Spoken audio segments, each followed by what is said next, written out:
On तो आवाज आ रही है। चलिए, तो हम लोग लोकोमोशन एंड मूवमेंट में आज प्रॉपर जो स्केलेटन सिस्टम है वो स्टार्ट करने जा रहे हैं। और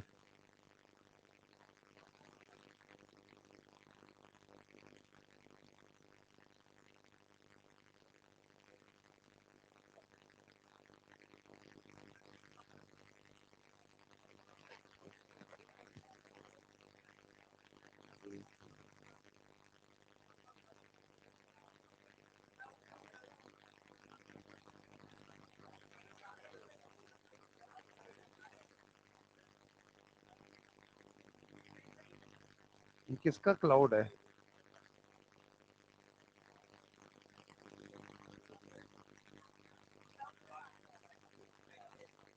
ये तो वो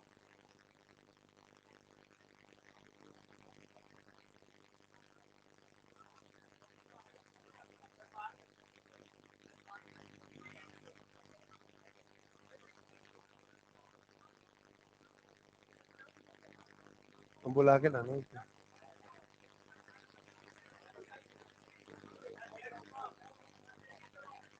क्या हुआ?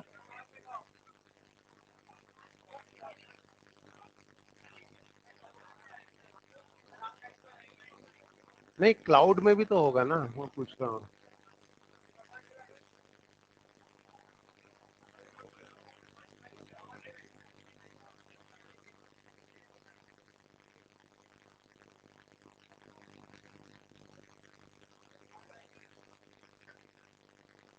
क्लाउड कैसे निकलेगा? मेरा जो क्लाउड में डाला है ना मैंने। क्लाउड में। हाँ।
तो यहाँ मेरे क्लाउड आना चाहिए।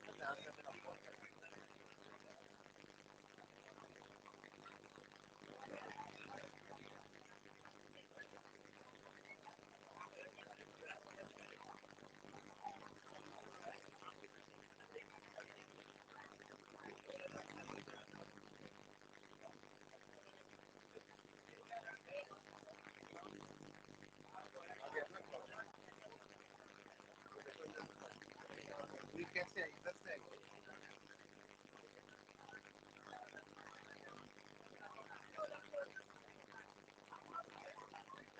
ये नहीं, और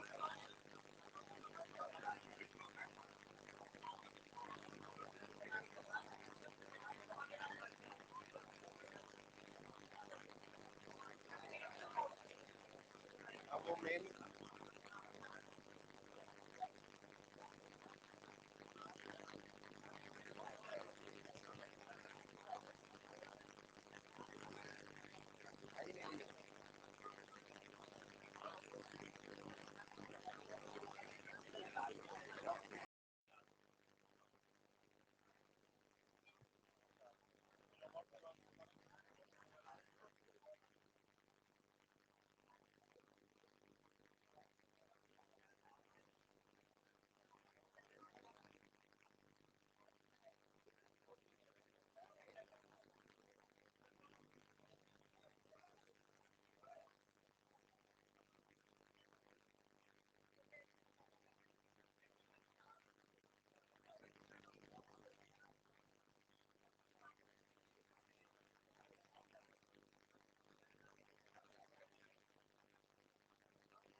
मॉड्यूल देखा ना, स्केलेट, ये नहीं अपना वाला नहीं, यहाँ पे जो मिला है तुम्हें, यहाँ पे जो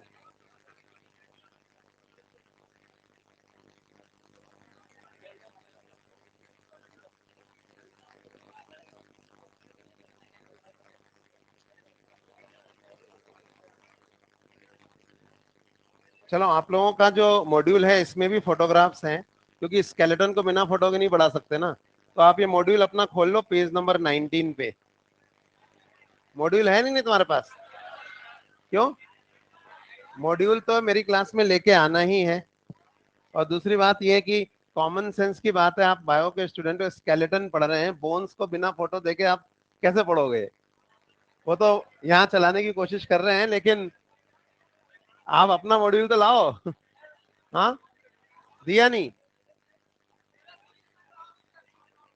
भाई। ये इसमें से क्या होता है, बोन्स के फोटो आइडेंटिफाई या लेबलिंग करने के लिए एग्जाम में आते हैं, और आपने फोटो ही नहीं देखी होगी बोन की, तो हम क्या फिर क्या लेबल करेंगे और क्या आइडेंटिफाई? पढ़ाते तो चला जाऊंगा, तो ये कम से कम ये वाला मॉड्यूल तो होना चाहिए आपके पास।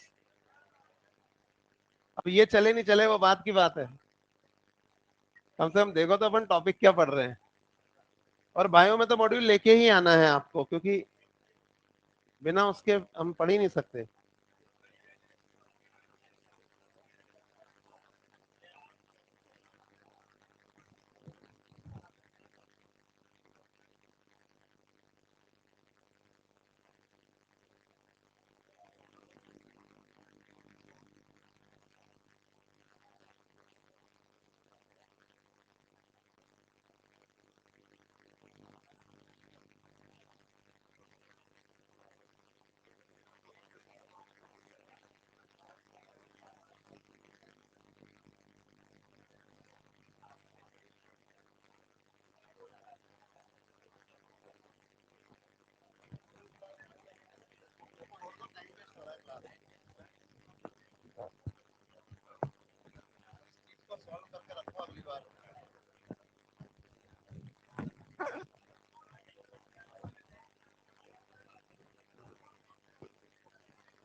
और वो दूसरी वाली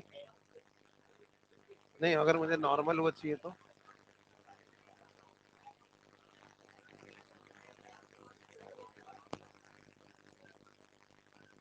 इधर से।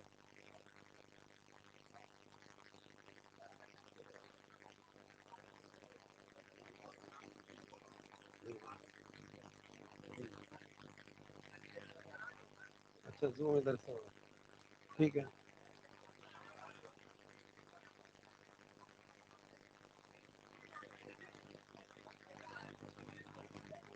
चलो चलो ये पढ़ना शुरू करते हैं, ऐसे तो चलता रहेगा। हम लोग आज ह्यूमन स्केलेटन पढ़ रहे हैं, और ह्यूमन बॉडी या ह्यूमन स्केलेटन प्रिसाइसली उतना ही पढ़ेंगे जिसमें से नीट में क्वेश्चन आता हो, क्योंकि ये भी बहुत डिटेल टॉपिक है। और जो चीजें नहीं आती हैं वो मैंने कुछ चीजें हटाई हैं, या फिर आपने देखा होगा कि रिसेंटली ना, पुराने जमाने में तो ह्यूमन स्केलेटन के अलावा जानवरों के स्केलेटन भी क्वेश्चन आते थे, लेकिन लास्ट 10 ईयर से ह्यूमन स्केलेटन, और ह्यूमन स्केलेटन में भी जो चीजें एनसीईआरटी में दी हैं उन्हीं में से क्वेश्चन आता है। थोड़ा इधर उधर से आता है, उतना अपन कवर करेंगे यहाँ पे। और आइडेंटिफिकेशन और लेबलिंग आपको आनी चाहिए। तो जो कम से कम स्केलेटन का फोटो आपके मॉड्यूल में बना हुआ है, उसमें आपको जितनी बोन्स दिख रही हैं, उन बोन्स के नाम आपको वैसे ही याद होने चाहिए, मतलब फिंगर आप रख के बता सको ये बोन होती है, ये होती है। और उन्हीं के बारे में क्वेश्चंस क्या क्या आते हैं वो हम यहाँ पे पढ़ेंगे। तो अगर हम ह्यूमन बॉडी को देखें, तो ह्यूमन स्केलेटन को अगर हम डिवाइड करना चाहें तो दो हिस्सों में डिवाइड करते हैं on the basis of their location. Suppose, बातें बंद, ये ह्यूमन बॉडी है अगर, हाँ ऐसे ही है, यहाँ ध्यान दो। तो अब इसके अंदर ये जो हिस्से हैं, ये है head, neck, this is the thorax, this is abdomen, ये है अपर लिम्ब, सुनते जाएं, और ये है लोअर लिम्स। ठीक है? और इन एरियाज को देखिए, जहां पे अपर लिम्ब, लोअर, मतलब ये पूरी बॉडी हो गई। ठीक है? अब यहाँ पे ह्यूमन बॉडी को, स्केलेटन को दो हिस्सों में डिवाइड कर सकते हैं, हेड, नेक, थोरैक्स और abdomen. This part is called as the axial skeleton. और बाद में हम पढ़ेंगे कि एक्सियल स्केलेटन में टोटल 80 बोन्स होती हैं, जबकि ये जो हिस्से हैं अपर लिम्स और ये जो हिस्से हैं यहाँ lower limbs, these are the appendicular skeleton. तो ये एपेंडिकुलर स्केलेटन में आते हैं। और ह्यूमन के अंदर हर एक अपर लिम में 30 बोन्स होती हैं और हर एक लोअर लिम में भी 30 बोन्स होती हैं। तो अपर लिम में 30, दोनों अपर लिम्स में, और दोनों लोअर लिम्स में भी 30। ये कौन सी 30 है वो हम बाद में अभी देखेंगे। तो टोटल चारों लिम्स में मिला के हो गई 120 बोन्स। तो एक्सियल स्केलेटन में हेड, नेक, थोरैक्स, एब्डोमेन की बोन्स आती हैं और अपेंडिकुलर स्केलेटन में अपर लिम और लोअर लिम की बोन्स आती हैं। अब इन एरियाज को देखिए जिनको मैं सर्कल कर रहा हूं ब्लू से, ये जंक्शन पॉइंट्स है जहां पे अपेंडिकुलर स्केलेटन एक्सियल स्केलेटन के साथ जुड़ता है। These are called as the girdles. So girdles are set of bones that join the appendicular skeleton with the axial skeleton. ऊपर वाले दोनों कहलाते हैं पेक्टोरल गर्डल या शोल्डर गर्डल, और नीचे वाले दोनों कहलाते हैं पेल्विक गर्डल या हिप गर्डल। ठीक है। फिर हम आगे इसमें ये भी पढ़ेंगे कि हर एक पेक्टोरल गर्डल में दो बोन्स होती हैं, स्कैपुला और क्लेविकल। और हर एक पेल्विक गर्डल में एक एक हिप बोन होती है, जो दरअसल 3 बोन्स के फ्यूजन से बनी है। पर क्योंकि तीनों बोन्स आपस में फ्यूज हो गई हैं, तो संख्या में या नंबर में हम उन्हें एक ही मानते हैं। एक इधर होती है हिप बोन, जिसे हम इनोमिनेट, बेनाम बोन भी कहते हैं, और इधर भी एक होती है, उसे भी हम इनोमिनेट बोन भी कहते हैं। इन्हीं को हम कॉक्सल बोन भी कहते हैं, इन्हीं के नाम है ये। तो एक एक होती है जो 3 के फ्यूजन से बनी है, पर क्योंकि 3 फ्यूज हो गई है, इसी नंबर में हम उन्हें एक ही मानते हैं। और जब गिनने की बारी आती है तो गर्डल बोन्स को भी हम अपेंडिकुलर स्केलेटन में ही गिनते हैं। ठीक है। तो अगर अब हम देखें कि बॉडी में टोटल कितनी बोन्स हैं, तो एक्सियल स्केलेटन में तो 80 बोन्स मैंने आपको बता ही दी है। अपेंडिकुलर स्केलेटन के अपर और लोअर लिम्स में 4 इंटू 30 यानी कि 120। बट गर्डल बोन्स भी अपेंडिकुलर स्केलेटन में ही गिनी जाएंगी। तो 2 और 2 4, एक 5 और एक 6, यानी कि टोटल हो गई 126 in appendicular skeleton and 80 in axial. So total bones हमारे शरीर में होती हैं 206। ठीक है, कोई डाउट नहीं है, 10th क्लास पढ़ा था आपने, वही है। नई बात क्या है? नई बात यह है कि फीटल स्टेज में 306 होती हैं, और जो न्यू बॉर्न होता है उसके अंदर 270 होती हैं, और एक 25 साल का एडल्ट उसमें होती है 206। तो ये बोन्स गायब हो रही हैं क्या? नहीं, ये आपस में फ्यूज होकर एक सिंगल बोन बना रही हैं। ठीक है। लास्ट बोन जो 25 साल की उम्र में फ्यूज होती है, वो होती है पीछे सैक्रम। तो ये जो यहाँ पे पीछे सैक्रम होती है, सुना होगा आपने, उसकी पांचों वर्टिब्रा पूरी तरह से फ्यूज हो जाती है और वो एक सिंगल बोन में बदल जाती है। ये 25 साल में होता है, बाकी सब इसके पहले ही हो चुकी होती है, अब नहीं होंगी। तो 206 से कम बोन की संख्या नहीं होती है। यहाँ पे नीट खत्म हो जाती है, जस्ट फॉर योर इंटरेस्ट। 206 से कम बोन्स की संख्या 70 साल के बाद शुरू होती है, जब आपकी क्रेनियम की बोन्स फ्यूज होने लगती हैं, खोपड़ी की बोन्स, और जो अलग अलग बोन्स थी ना स्विचर जुड़ती है, तो वो सब आपको नहीं पढ़ना। आपको 206 है, ये एडल्ट का फिगर है। ठीक है। 206 इसमें से कितनी एक्सियल में है, कितनी अपेंडिकुलर में है, गर्डल बोन कितनी है, बस ये एक सिंपल बात है, आपको याद रखनी है। तो अब हम अपनी पढ़ाई स्टार्ट करेंगे विद अपेंडिकुलर स्केलेटन।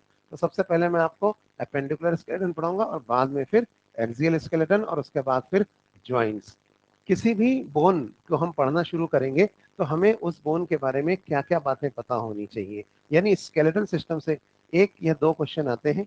एक तो कंपल्सरीली आता है, जनरली दो भी आते हैं, और जो एक आता है वो ज्वाइंट्स में से आता है, और एक आता है बोन्स में से। तो अभी हम बोन्स वाला क्वेश्चन देख लेते हैं। तो अपने आप से जैसे अपन आगे बढ़ जाए, हो गए। अगर हम सवाल पूछे कि स्केलेटन में क्या क्या क्वेश्चन आ सकता है, क्योंकि स्केलेटन में कोई मैकेनिज्म नहीं है, कुछ समझाने का नहीं है, बस इंफॉर्मेटिव है, याद रखना है आपको, और क्वेश्चन आएगा ही आएगा। तो इंफॉर्मेशन याद रखनी है तो क्या याद रखनी है, बस वो देख लेते हैं। अब देखो, कोई भी बोन के बारे में मैं आपको एक एक करके सभी बोन्स के बारे में शॉर्ट में पढ़ाऊंगा, लेकिन जब भी मैं किसी बोन के बारे में पढ़ाऊंगा और आप उस बोन को रिवाइज करेंगे तो आपको क्या क्या चीजें पता होनी चाहिए। पहला, वो बोन का फोटो देख के आप उसे पहचान पाने चाहिए कि ये कौन सी बोन है, identification by looking at the photograph. दूसरी चीज, बॉडी में उसका नंबर कितना है, क्या वो एक है या वो पेयर में है या ज्यादा है, आइडेंटिफिकेशन नंबर। सेकंड, उस बोन का ओरिजिन क्या है, क्या वो कार्टिलेजिनस है, मेम्ब्रेनस है या कार्टिलेजिनस है, मेम्ब्रेनस है या सिसमोइड है। तीसरी चीज, उसके अड़ोस पड़ोस में कौन सी बोन्स हैं जिनके साथ वो आर्टिकुलेट करके ज्वाइंट बनाएगी, यानी हर बोन की अड़ोसी पड़ोसी बोन आपको पता होनी चाहिए। नेबरिंग आर्टिकुलेटिंग बोन्स जो उसकी पड़ोसी हैं, जिनके साथ वो ज्वाइंट्स बना रही है, और उसने कौन से ज्वाइंट्स बनाए हैं, ज्वाइंट्स फॉर्म्ड यानी किन ज्वाइंट्स में वो पार्टिसिपेट कर रही है, एंड उस ज्वाइंट का टाइप। ये मैं आपको डिटेल में पढ़ाऊंगा बाद में कि हर बोन कौन कौन से ज्वाइंट बनाती है, किस किस बोन के साथ बनाती है, और वो ज्वाइंट का टाइप क्या होता है, movable, immovable, synovial, cartilaginous, whatever, है ना। अगली चीज, कुछ बोन्स पे कुछ स्पेशल फीचर्स होते हैं, कभी कभी उन पे भी क्वेश्चन पूछ लेते हैं, जैसे डेल्टॉइड रिज किस में होती है, तो एक ही बोन में होती है, ह्यूमरस में। तो ये क्या है वो स्पेशल फीचर, जब हम उस बोन के बारे में पढ़ेंगे तो हमें पता होना चाहिए। कभी एक्रोमियन क्वेश्चन आ गया, कहाँ होती है, अब आपको तो कुछ कुछ स्पेशल फीचर्स जिस पूछे जा सकते हैं, वो तो हजारों है वैसे, 8-10 किसी ना किसी बोन पे, वो मैं आपको बता दूंगा। वो पता होना चाहिए कि इस बोन पे स्पेशल फीचर था। और फाइनली हमें उस बोन का आइडेंटिफिकेशन नंबर के साथ लोकेशन भी पता होनी चाहिए बोन की, एक्सियल में है कि एपेंडिकुलर में है, बोन है कहाँ बॉडी में। और फाइनली उस बोन का फंक्शन, वैसे मेजॉरिटी ऑफ बोन्स का फंक्शन तो सपोर्ट ही होता है, तो सपोर्टेड एरिया, और अगर एनी अदर फंक्शन है तो वो भी पता होना चाहिए, जैसे कान में मेलियस इनकस स्टेपिस सुनने में मदद करती हैं, और कई बोन्स जो हैं वो हीमोपायोसिस में भी मदद करती हैं। अच्छा नहीं,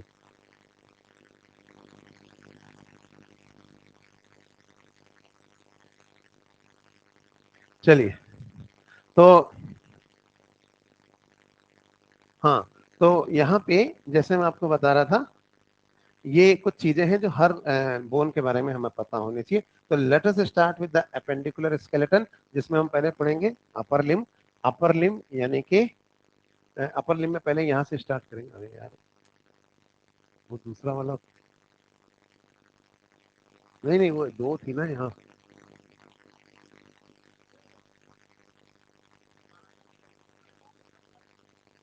इससे हो सकता है।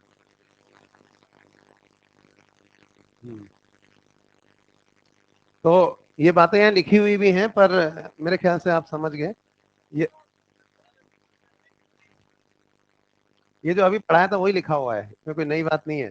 जो मैं बोल रहा था ना, वही चीज यहाँ लिखी हुई है। आप चाहो बाद में इसका पीडीएफ डाउनलोड कर लेना, नहीं आता तो मैं दे दूंगा, है ना। आप लोग मुझे एट टेलीग्राम पे ऐड कर लेना, @AG कोटा, या है ना, @AG कोटा करके एक ग्रुप बना दूंगा। मैंने बोला था ना तुम्हारा, इसी क्लास का एक ग्रुप बना देंगे जिसमें जो पीडीएफ वगैरह हम डाल देंगे या कुछ। हाँ, बनाएंगे ना, बनाएंगे बनाएंगे बनाएंगे। थोड़ा पढ़ा तो लेने दो यार, 2-4 लेक्चर तो हुए हैं अभी। हाँ, तो चलिए, तो आगे बात करते हैं। यहाँ पे जैसे ये ह्यूमन स्केलेटन है, तो इस पूरे स्केलेटन में हमें पता होना चाहिए कि भाई कौन सी बोन क्या है। ऐसे डायरेक्ट हो सकता है इतना सा पार्ट लेबल करने को आ जाए, इतना आ जाए, फोटोग्राफ आ जाएगा बोन का। अरे तुम्हारे मॉड्यूल में भी है, ये जूम्ड ही है अभी ये। चलिए, तो ये हम लिम्स की बोन अब पढ़ने जा रहे हैं, उन्हीं बोन्स का यहाँ पे नंबर दिया हुआ है। तो ये सब लिखने की जरूरत नहीं है, आप लिखने बैठ जाओगे तो पूरा नोट्स बनाना हो गया, जैसे नोट्स बनवाते रहते हैं ना सब जगह। नोट्स बनवाने से सिलेक्शन होता है, लेकिन अगले साल होता है। यहाँ पे एक इंस्टीट्यूट है जो जो लीडर फेज में, जो फर्स्ट ड्रॉप जिनका होता है ना, वो पूरा साल उनको नोट्स बनवाए जाते हैं। उन्हें कहा जाता है अच्छे से नोट्स बना लो, और साथ में सब भजन वजन याद कर लो, ताकि अगले साल तुम अचीवर में जाकर सेलेक्ट हो जाओ, है ना। तो अगर आपको वही करना है, 2 साल की आप 2 वर्षीय योजना बना के आए हैं, तो बात अलग है। मेरी योजना तो इसी साल सेलेक्ट होने की है। तो ये तो बेसिक चीजें हैं, ये हमें स्मार्ट हार्डवर्क करना पड़ेगा, और हार्डवर्क करने से काम नहीं चलेगा। वो बेचारे वो बच्चे भी 1.5 लाख फीस देके पढ़ रहे हैं, लेकिन प्रॉब्लम क्या, बहुत मेहनत के साथ हार्ड वर्क करते हैं, वो आंसुओं से रो रो के पढ़ाई करते हैं, वो किताब में आंसू गिराते हैं और सोचते हैं अब मुझे मेरा सिलेक्शन कोई नहीं रोक सकता, मैंने पूरे इमोशंस लगा दिए हैं इसमें। ऐसे नहीं होगा। आपको ना स्मार्ट हार्डवर्क करना पड़ेगा। स्मार्ट हार्डवर्क क्या होता है कि जो चीजें अरे आपके पास उतना ही एटीपी, उतना ही टाइम, एनर्जी उतनी है, तो आप अगर वो नोट्स ही बनाते रह जाओगे उन चीजों के, तो साल भर फिर रिवीजन कब करोगे, और फिर कब ज्यादा एक्स्ट्रा क्वेश्चन सॉल्व करोगे, और ज्यादा ज्यादा क्वेश्चन सॉल्व करोगे। तो बेसिकली क्या होता है कि थ्योरी जितना जल्दी दिमाग में घुस जाए उतना अच्छा है, फिर मैक्सिमम टाइम क्वेश्चन सॉल्विंग पे देना होता है। तो अगर आप, लेकिन आप क्या करते हो, जो लीडर फेज जिसको बोलते हैं ना, उसमें वो बेचारे साल भर थ्योरी पढ़ के उसको याद करते रहते हैं, क्वेश्चन बस इतने सॉल्व करते हैं इनमें, जो टेस्ट में करा दिया बस उतने से, और फिर सोचते हैं हमारा सिलेक्शन क्यों नहीं हुआ, हमने तो रोज 16 घंटे पढ़ाई करी थी। तो उससे सेकंड बार जब ड्रॉप करते हैं तो उनको समझ में आता है मैंने क्या गलतियां करी थी, बहुत टाइम वेस्ट किया मैंने इन चीजों में, नोट्स बनाने में, और फालतू गॉसिप्स में टीचर्स के बारे में बातें कर रहे हैं, फलाने टीचर के पास ये गाड़ी है, उनके बीवी बच्चे ऐसे हैं, वो वहां गए थे घूमने। तो ये सब चीजें टाइम वेस्ट होता है। मैं सही बता रहा हूँ, इनसे आपका कोई सिलेक्शन से कोई लेना देना नहीं है, पर आप लोग के लिए हम लोग स्टार्स हो जाते हैं, तो आप हमारी हर चीज में घुसना चाहते हैं, वो मत करो, है ना।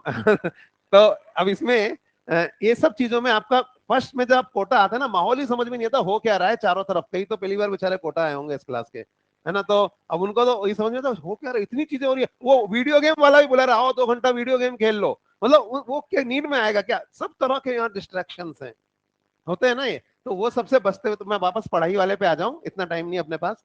पढ़ाई में आपको क्या करना है कि जैसे ये चीजें कि कौन सी बोन का नाम क्या है, ये क्या है, वो क्या है, ये तो हम आपको लिखा लिखा है दे रहे हैं ना, ये बैठ के आप नोट करोगे क्या कि रेडियस ये 2 होती है, अल्ना इतनी होती है, ये सब तो फिगर्स हैं, ये तो आप वैसे ही डाउनलोड करके याद कर लोगे। तो ये हम इस क्लास में नहीं करेंगे, क्योंकि मेरा और आपका टाइम लिमिट, आप बाकी आप रिवीजन के लिए कई चीजें होती हैं लिख लिख के याद करनी पड़ती है फिजियोलॉजी के मैकेनिज्म में, वो आप करना, ठीक है। लेकिन अभी मुझे ये चीजों को थोड़ा स्मार्टली लेने दो। ये जो भी है मैं यहाँ बताता चला जाऊंगा आपको, और आपके पास सब लिखा हुआ है। थोड़ा सा आपको क्या होगा ना, मैं यहाँ हूँ अभी, आप यहाँ पर है, मैं अपना लेवल गिराऊं और आपके लेवल पे पढ़ाऊं, उससे कोई फायदा नहीं होगा, आपको अपना लेवल उठाना पड़ेगा। आप अपना लेवल उठाने आए ना यहाँ, या मेरा लेवल गिरवाने आए, उससे कोई फायदा नहीं होगा, सिलेक्शन आपको लेना। तो you have to catch me, don't ask me to slow down, learn to catch me, because आप जिस स्पीड से मैं भाग रहा हूँ ना, उस स्पीड से अगर आप नहीं भागेंगे तो 8 महीने में आप पूरा तैयारी करके एग्जाम कैसे देंगे। इसी स्पीड से भागना पड़ेगा, 650 नंबर लाने, 650 से नीचे कोई गारंटी नहीं है, मतलब तो 620 में भी मिल जाएगा, 10 में भी मिल जाएगा, लेकिन कुछ कह नहीं सकते है ना, आप तो 650 का टारगेट रखो। तो चलिए वापस आते हैं अपनी बात पे। तो ये सब चीजें यहाँ पे हैं मॉड्यूल में, हम इसको आपको दे देंगे या कैसे भी करके। फिलहाल मैं इसके बारे में बात कर रहा था, अपर लिम के बारे में। तो ये बोन्स ऑफ फोर लिम है, यहाँ से हम पढ़ना शुरू करेंगे अपर लिम से। तो यहाँ पे आप देखिए, अभी बनाऊंगा मैं इसको, चिंता मत करो। ये आपको एक बोन दिख रही है, ये हमारी ह्यूमरस है, इसका ऊपर वाला सिरा यहाँ पे शोल्डर जॉइंट बना रहा है, ठीक है, और नीचे वाला सिरा यहाँ पे एल्बो जॉइंट बना रहा है, यहाँ पे खत्म हो गई आके। इसी ह्यूमरस में आपको एक रिज भी दिख रही है, लिखा हुआ डेल्टॉइड रिज। असल में यहाँ पे ना एक मसल आके इंसर्ट होती है डेल्टॉइड, तो उसमें जब कॉन्ट्रेक्शन होता है तो ये जो श्रगिंग ऑफ शोल्डर वाला मूवमेंट होता है ना, कंधे उचकाने वाला, ये होता है। तो ये रिज कहीं आपको बोन में लिखा दिखेगा रिज, कहीं लिखा दिखेगा ट्यूबरकल, कहीं लिखा दिखाई देगा ट्रोकेंटर। तो ये रिज, ट्यूबरकल, ट्रोकेंटर, ये सब क्या होते हैं, ये सब रफ सरफेसेस होती हैं जिन to provide attachment to muscles या ligaments. Muscle is attached in the form of tendon. तो या तो ये टेंडन को या लिगामेंट को अटैचमेंट प्रोवाइड करते हैं, चाहे उसका रिज बोलो, चाहे ट्यूबरकल बोलो, चाहे ट्रोकेंटर बोलो, कई जगह ऐसे आपको लिखा हुआ दिखेगा। तो डेल्टॉइड रिज स्पेसिफिकली किस में होती है, वो ह्यूमरस में होती है। ये एक स्पेशल फीचर था, तो मैंने बताया। अब ऊपर यहाँ पे शोल्डर ज्वाइंट बन रहा है और नीचे यहाँ पे कौन सा ज्वाइंट बन रहा है, एल्बो ज्वाइंट। तो शोल्डर ज्वाइंट कैसे ये स्कैपुला के साथ बनाती है वो मैं यहाँ बताऊंगा। ये पीछे जो आपको फ्लैट ट्रायंगुलर बोन दिख रही है, ये है स्कैपुला। हम जो टेढ़े मेढ़े सो जाते हैं तो ऐसे कुबड़ सा निकल जाता है ना पीछे, वो ट्रायंगुलर फ्लैट बोन है स्कैपुला। फ्लैट है यानी कि कौन सी बोन है, मेम्ब्रेनस बोन है वो, डर्मल बोन। तो वो ह्यूमरस के साथ ज्वाइंट बनाती है। तो यहाँ पे मेरे को ह्यूमरस पढ़ाने के साथ ही एक बार ये स्कैपुला भी यहाँ पर बनानी पड़ेगी। तो हम यहाँ पे देखते हैं कैसी होती है कि स्कैपुला, अगर मैं पीछे से देखूं तो मैं लेफ्ट वाली स्कैपुला यहाँ पे बनाता हूँ। हम पीछे से देख रहे हैं इस डायग्राम को, तो ऐसी है, देखिए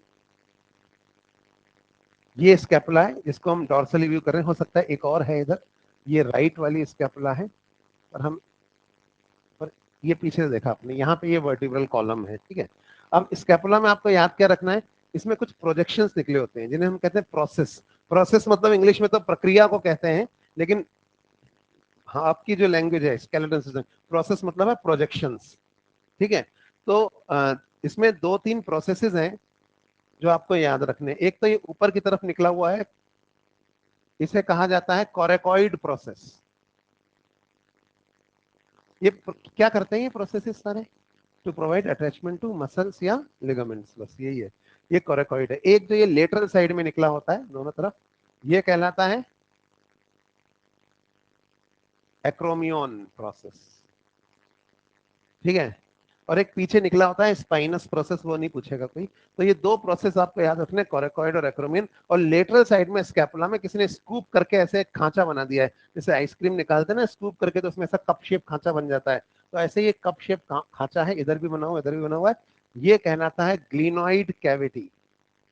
तो ये जो ग्लिनोइड कैविटी है, ये कप शेप, ये भी सिर्फ इसी में पाई जाती है स्कैपुला में।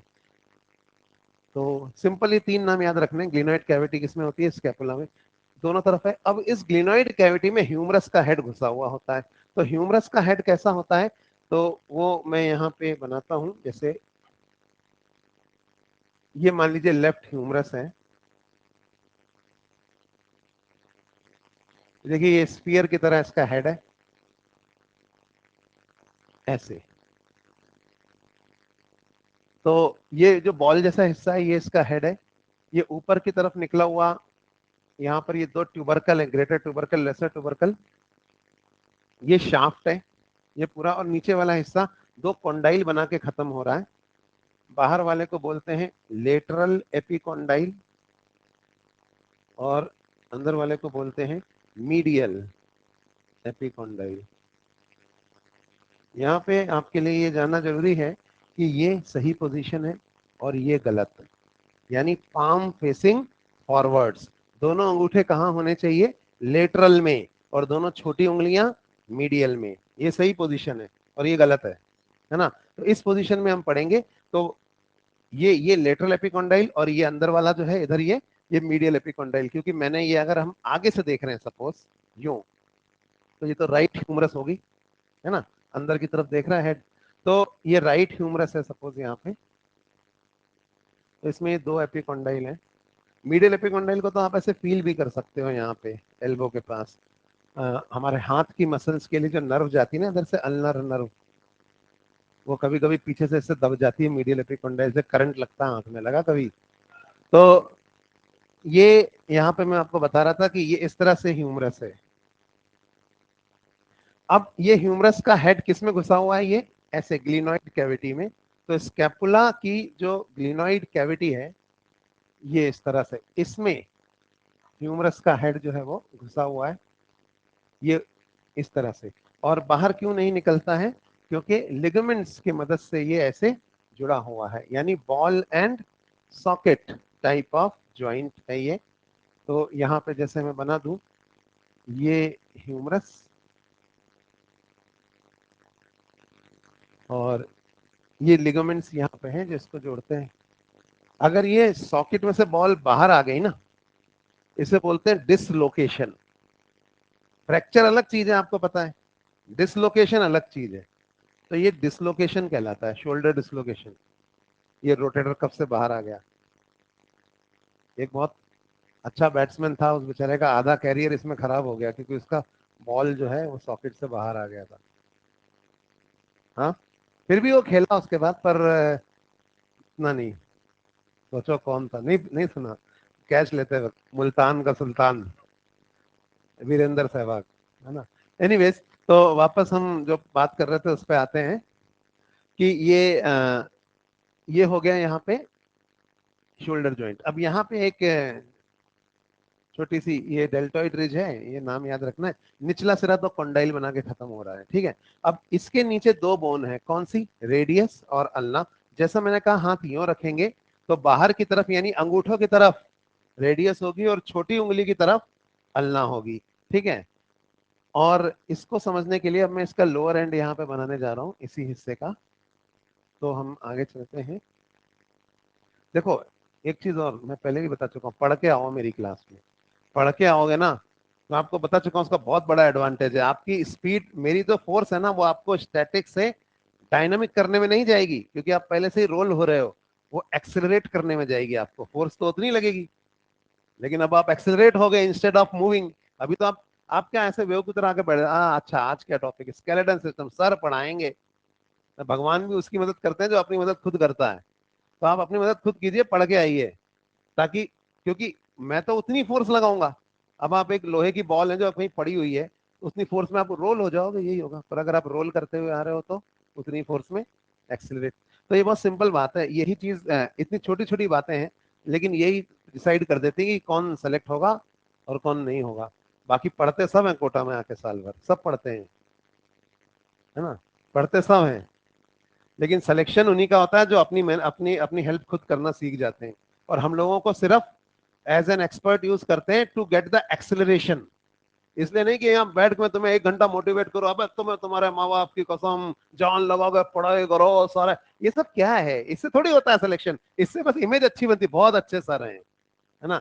आपको सेलेक्ट होना है तो आप you have to be very very very smart, तब आप सेलेक्ट हो गए एक बार में। तो वापस आ रहे हैं, इसका निचले वाला सिरा, ये मैंने बात इसलिए करी कि मुझे पता था कुछ बच्चे बना रहे हैं, तो मैंने 1 मिनट दे दिया। आगे बढ़ते हैं, और अब हम इसके नीचे वाले सिरे को देखते हैं। तो ये राइट वाली ही ह्यूमरस का निचला सिरा मैं यहाँ पे बना रहा हूँ। तो ये देखो, सपोज ये राइट ह्यूमरस का लोअर एंड है, ठीक है। अब इसमें ये लेटरल एपिकॉन्डाइल एलई और ये मीडियल एपिकॉन्डाइल, यहाँ नीचे 2 बोन है। तो इधर रेडियस होगी बाहर की तरफ लेटरल में, और अंदर की तरफ क्या होगी, अल्ना। तो देख लेते हैं रेडियस कैसी होती है। रेडियस जो बोन है उसका ऊपरी सिरा ना ऐसा होता है डिस्क की तरह, और फिर ये इस तरह से होती है रेडियस। तो ये है रेडियस, मैंने आर लिख दिया है सिर्फ, ये रेडियस है। और इसमें ना लेटरल एपिकॉन्डाइल के नीचे एक उभार सा निकला होता है जो आपको याद नहीं रखना है। इसे कैपिटोलम कहते हैं, ये बॉल जैसा है। और ये रेडियस का जो हेड है ना, ये ऐसा होता है ऊपर डिस्क की तरह, जैसे मटके के नीचे रखने वाली डिस्क होती है ना, वो इसमें मटका फंस जाता है, या मिंटो, उसकी कॉनकेव डिस्क होती है ये ऐसी। तो इसमें ये बॉल ऐसे फिट हो जाती है, और ये ऐसे रोटेट कर सकती है। और यहाँ पे ये लिगामेंट्स की मदद से ये जुड़ा हुआ होता है। तो ये ह्यूमरस और रेडियस के बीच का ज्वाइंट है, काफी मोबाइल है। बट इतनी मोबिलिटी दूसरे ज्वाइंट के पास नहीं है, जो इधर जो बोन है ना अल्ना, उसके और ह्यूमरस के बीच में। क्यों, वो भी देखते हैं। तो इस तरफ एक एक और अलग सा स्ट्रक्चर है जो आपको याद नहीं रखना है, इसे ट्रोक्लिया कहते हैं। ये डमरू जैसा दिखता है, और अल्ना होती भी उल्टी रखी हुई है, उसका हेड नीचे होता है और पीछे की तरफ उसका हुड वाला पोर्शन होता है, यानी ऐसी होती है अल्ना। मेरा हाथ देखिए, ये शाफ्ट है और ये ऊपर वाला पोर्शन इसका हुड है। हुड क्या होता है, जैसे आपने स्नेक में देखा, कोबरा पूरी बॉडी सिलेंड्रिकल है, पर ऊपर वाला हिस्सा फ्लैट होकर अपना हुड बना लेता है ऐसे। तो ऐसे ही अल्ना का ऊपरी हिस्सा ऐसे होती है, अल्ना एग्जैक्टली ऐसी। देखो ये तो पूरी बॉडी है अल्ना की, और ये ऊपरी हिस्सा एक हुड की तरह है। अब इसमें इस हुड में आपको ये ऊपर की तरफ एक प्रोजेक्शन निकला हुआ दिख रहा है, ये एक ये आगे की तरफ निकला हुआ दिख रहा है थंब, और एक कॉनकेव डिप्रेशन दिख रहा है आपको यहाँ। ये कॉनकेव डिप्रेशन में ट्रोक्लिया ऐसे फिट हो जाती है यूं, और अब ये ऐसे ऐसे हो सकता है। बट प्रॉब्लम क्या है कि ये पीछे निकला हुआ है ना प्रोजेक्शन, ये ज्यादा ऊंचा और लंबा, इसे कहते हैं ओलेक्रानॉन प्रोसेस। नाम याद रखना, ओलेक्रानॉन प्रोसेस। तो ये जो है ना, ये कैसे एडजस्ट होगा, तो पीछे एक गड्ढा होता है इसमें ह्यूमरस में, उसमें घुस जाता है ये। उस गड्ढे को बोलते हैं ओलेक्रानॉन फोसा। जिस नाम का प्रोसेस होगा उसी नाम के फोसा में घुसेगा, लेकिन प्रोसेस किसी और बोन में होगा, फोसा दूसरी बोन में होगा। तो इस तरह से ये इसमें एडजस्ट हो जाता है पीछे, और ये रखा होता है। और आगे की तरफ ये जो निकला है ना प्रोसेस, इसे कहते हैं कोरोनॉइड प्रोसेस। आपके मॉड्यूल में भी नाम लिखे होंगे, पर एक बार बस नाम, क्योंकि पुराने क्वेश्चन जब आप सॉल्व करोगे तो आप देखोगे ये सब क्वेश्चन पूछे गए हैं। मैं पहले बता दूं, नहीं पूछा जाना चाहिए अब, लेकिन ओलेक्ट्रॉन पूछा जा सकता है, उसका रीजन है मैं बता रहा हूँ। तो यहाँ पे ये ओलेक्ट्रॉन और ये कोरोनॉइड प्रोसेस है, और ये ट्रोक्लियर नॉच कहलाता है, इसमें ट्रोक्लिया ऐसे फिट हो जाती है, और इस तरह से यहाँ अल्ना यूं रखी हुई होती है। तो हम यहाँ पे अल्ना को बना लेते हैं यहाँ इस तरह से। सपोज ये पीछे की तरफ ओलेक्ट्रॉन प्रोसेस है, तो कुछ इस तरह से यहाँ अल्ना है, और यहाँ पे अल्ना में एक खांचा भी है यहाँ पे यूं। इसका क्या यूज है बताऊंगा मैं आपको। इसे रेडियल नॉच कहते हैं।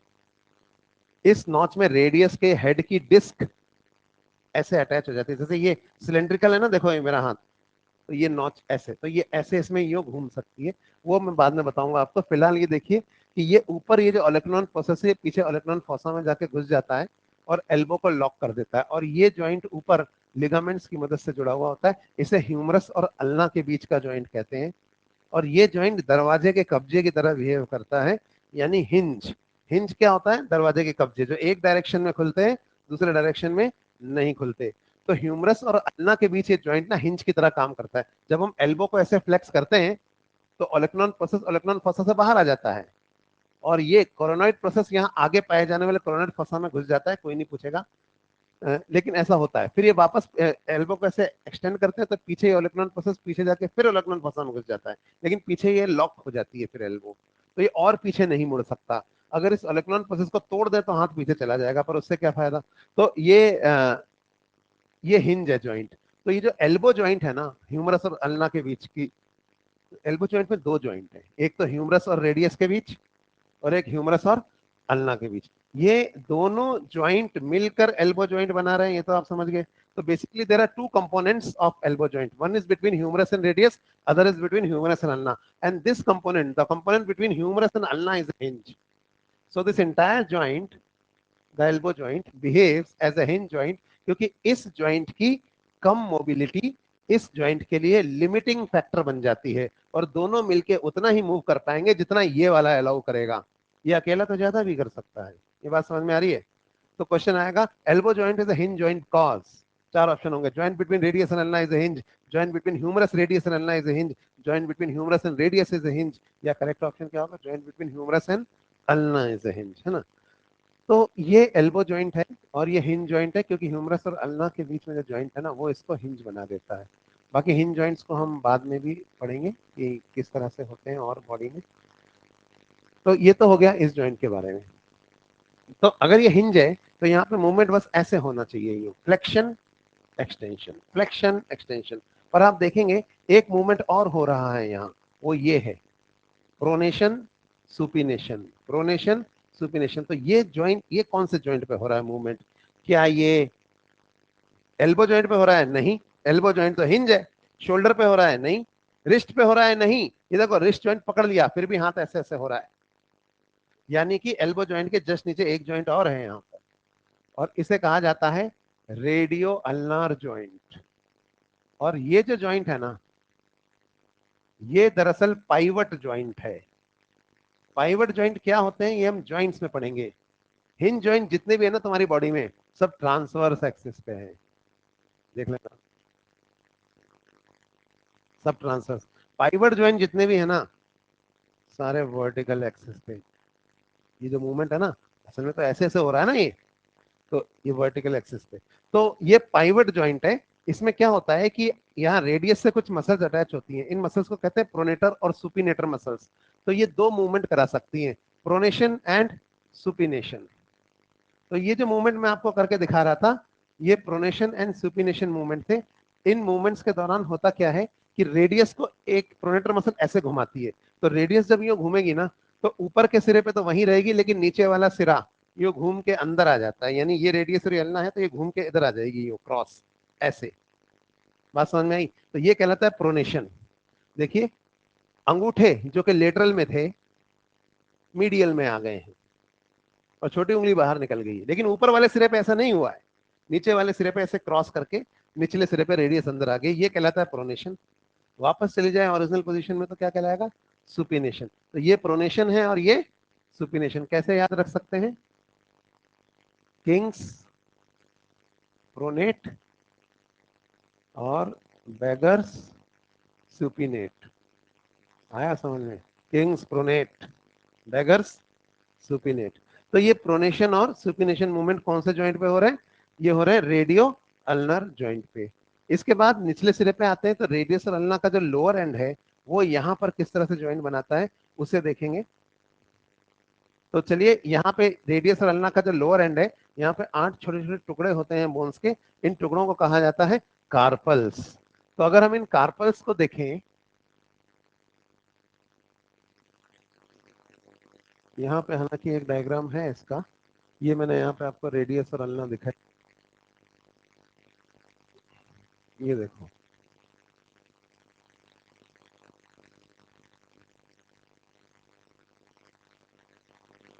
ये राइट हैंड है, जैसे पीछे से देख रहे हैं इसको, तो ये रेडियस और अल्ना दिख रही है आपको यहाँ लिखी हुई।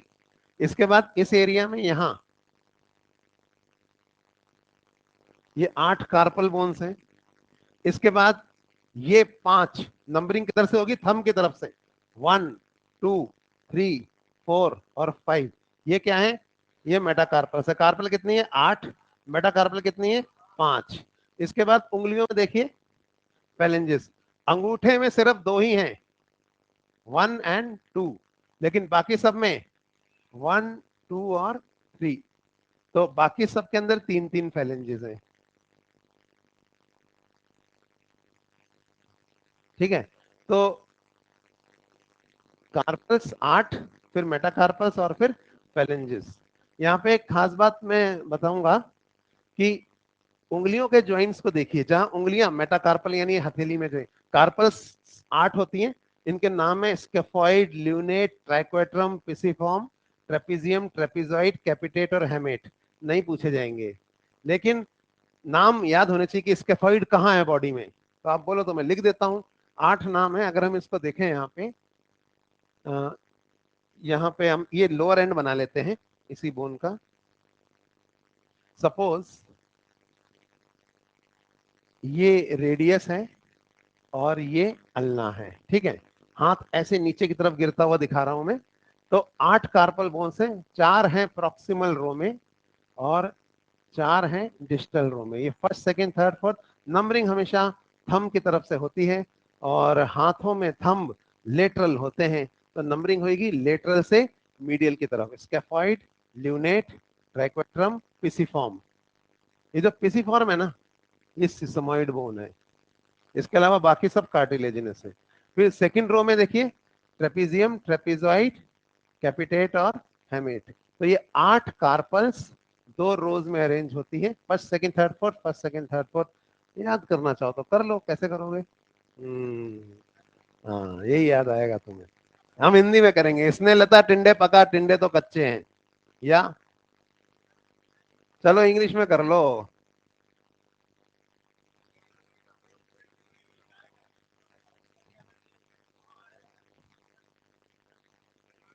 तो ये हो गई 8 कार्पल्स 2 रोज में। एमबीबीएस में याद करना, अभी सिर्फ इसमें याद रखो, प्रिटी जो है वो सिसमोइड है, यानी कि पिसिफॉर्म। और अपनी शक्ल तो देख। हाँ, तो कौन बोल रहा था? हाँ, चलो यहाँ ध्यान दो। तो जैसा मैं कह रहा था कि कार्पल्स, इसके बाद क्या है, इसके बाद आएंगी मेटाकार्पल्स। अभी मेटाकार्पल्स 5 हैं और नंबरिंग वही लेटरल से मीडियल। तो इसमें कोई और खास बात नहीं है बताने की। 1 2 3, ये 4 हो गया और ये 5।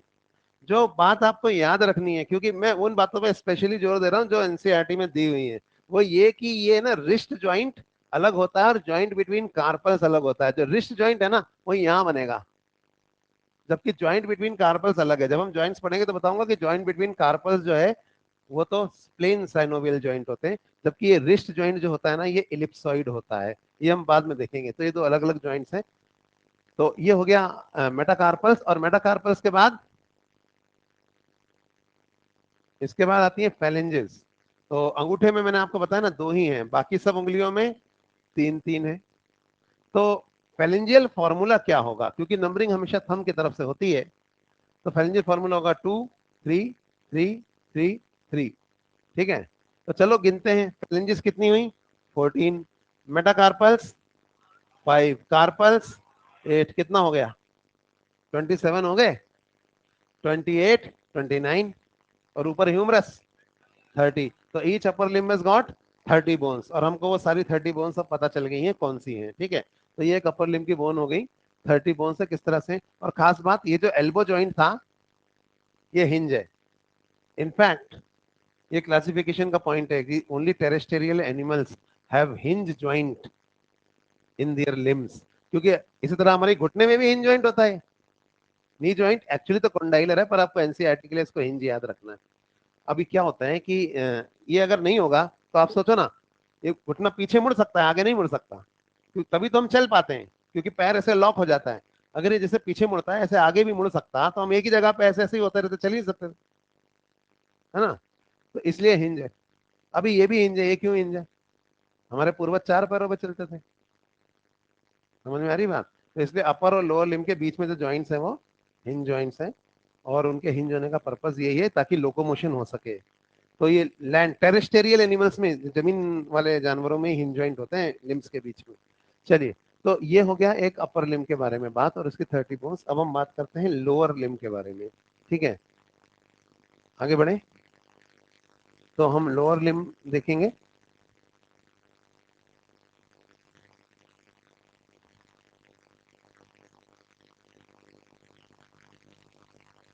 हाइंड लिम्ब की बोन्स यहाँ पे लिखी हुई है, इन्हीं को हम पढ़ेंगे। सबसे पहले फीमर। ये जो बोन आपको यहाँ दिख रही है, ये फीमर है, और इसका ऊपरी सिरा हिप जॉइंट बनाता है, नीचे वाला, नीचे वाला क्या बनाएगा? Knee joint. तो काम की बात जो याद रखनी है वो है कि it is the strongest, largest and the heaviest bone of human body. हमारी बॉडी की स्ट्रॉन्गेस्ट, लार्जेस्ट और हैवीएस्ट बोन है। और इसको ये किस तरह से ज्वाइंट बनाती है वो भी हम यहाँ देख लेते हैं। तो थोड़ी देर में मैं आपको ना एक हिप ज्वाइंट पढ़ाऊंगा, तो उस टाइम मतलब पेल्विक बोन्स पढ़ाऊंगा, उस टाइम पे मैं आपको बात बताऊंगा। फिलहाल इतना याद रखिए कि यहाँ पर एक हिप बोन है कुछ इस तरह से, और इस हिप बोन में कप शेप कैविटी होती है जिसे हम कहते हैं एसिटाबुलम। इस एसिटाबुलम के अंदर फीमर का हेड ऐसे घुसा हुआ होता है, ऐसी होती है फीमर, देखिए ये फीमर का हेड है। और इसके बाद फिर ये इसका शाफ्ट, और नीचे वाला हिस्सा जो है वो दो कंडाइल, कंडाइल मतलब वही गुंबद जैसे उभार, उन्हें बना के खत्म होता है। ठीक है, तो ये हिप बोन के अंदर ये फीमर इस तरह से घुसी हुई है। फीमर का हेड बाहर क्यों नहीं आता है? क्योंकि यहाँ पे ये लिगामेंट्स के मदद से जुड़ा हुआ है, इधर भी और इधर भी। तो ये बॉल एंड सॉकेट टाइप का जॉइंट है, इसको हम बोलते हैं हिप जॉइंट। ठीक है, और ये एसिटाबुलम यानी ये हिप बोन है, इसको बाद में पढ़ेंगे, इसमें इस तरह से घुसा हुआ होता है। अब लोअर एंड अगर देखेंगे इसका, फीमर का, तो इसके नीचे दो बोन है, टिबिया और फिबुला। दोनों टिबिया अंदर है, दोनों फिबुला बाहर है, यानी टिबिया जो है वो दोनों मीडियल है और फिबुला दोनों लेटरल है। तो यहाँ पे हम इसका लोअर एंड भी देख लेते हैं। तो ये सपोज राइट फीमर है, तो राइट फीमर का ही अगर हम लोअर एंड देखें,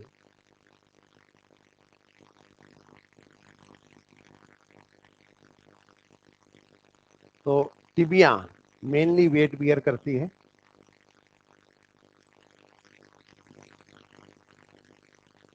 टिबिया में भी ऊपर दो कॉन्डाइल है, लेटरल और मीडियल, तो कॉन्डाइल से कॉन्डाइल पे पूरा वेट ट्रांसफर हो रहा है।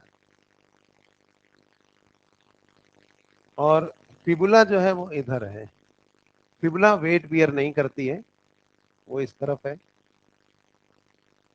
और वो टिबिया के साथ अलग एक टिबियो फिबुलर जॉइंट बनाती है ऊपर, और नीचे वो सेम जॉइंट बनाती है टार्सल्स के साथ, एंकल जॉइंट, वहां पे ये काम आती है। तो एंकल जॉइंट को स्टेबलाइज करना ही इसका फंक्शन है, लेकिन वेट ये बियर नहीं करती है। फीमर का सारा वेट किस पे ट्रांसफर हो रहा है, देखो आप, टिबिया पे। तो फीमर का सारा वेट जो है वो टिबिया पर ट्रांसफर होता है, और यहाँ पे लिगामेंट्स की मदद से ये जॉइंट इस तरह से जुड़ता है। ऊपर भी दो कंडाइल है, नीचे भी दो कंडाइल है, तो वेट ऐसे सीधा ट्रांसफर हो रहा है, इसको हम नी जॉइंट बोलते हैं। तो फिर नी जॉइंट में पार्टिसिपेट करने वाली तीसरी बोन कौन सी है? वो है largest sesamoid bone of the body, patella. तो वो यहाँ आगे मेनली फीमर के ऊपर इस तरह से होती है। तो नी जॉइंट में तीन बोन्स पार्टिसिपेट करते हैं, फीमर, टिबिया और पटेला। फिबुला नहीं कर रही है, वो वेट बियरिंग बोन नहीं है।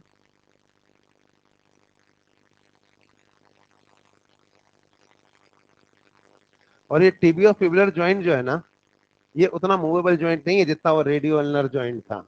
ये इमूवेबल जॉइंट है इनफैक्ट। ये हम जॉइंट टाइप ऑफ जॉइंट्स में पढ़ेंगे। तो हाथ तो उल्टे हो सकते हैं, लेकिन पैर उल्टे नहीं हो सकते, तो यहाँ पे मूवमेंट नहीं होगा। अब यहाँ पे ये दो फीमर, टिबिया और पटेला मिलकर इस जॉइंट को बना रही है। पटेला को हम नी कैप भी कहते हैं। और हिंज जॉइंट अपने आप ही हिंज है, मतलब ये नी जॉइंट हिंज है, क्योंकि फीमर और टिबिया इस तरह से होते हैं कि लॉक हो जाते हैं, आगे नहीं मुड़ सकते, सिर्फ पीछे मुड़ सकते हैं ताकि चल सके हम। तो इसलिए ये आगे नहीं, ऐसा नहीं है कि पटेला है आगे इस वजह से ये आगे नहीं मुड़ पा रहे हैं।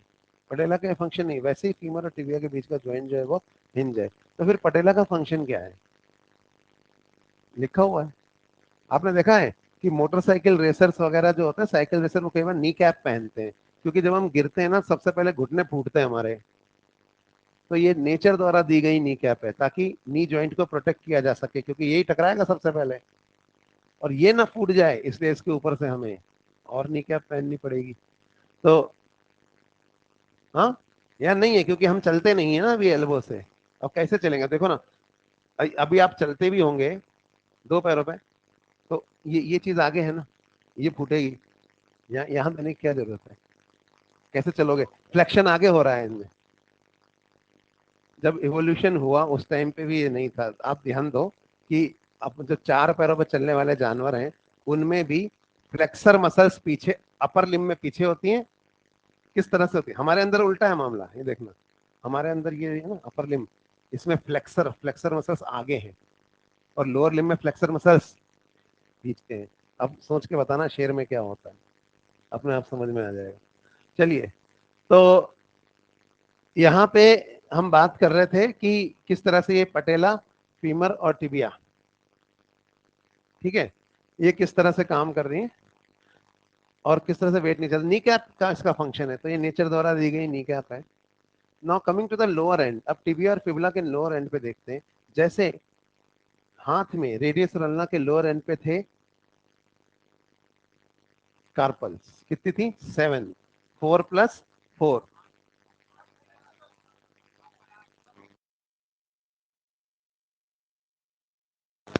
क्या हो गया, हाथ में जो कार्पल्स होती हैं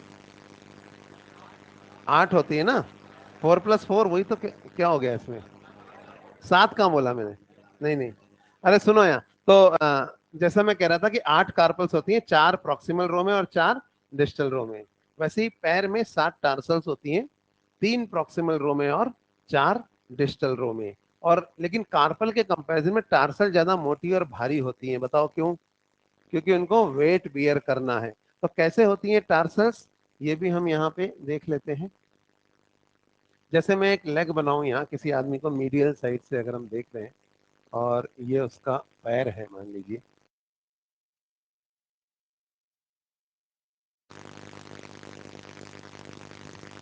ये अंगूठा है और ये बाकी उंगली,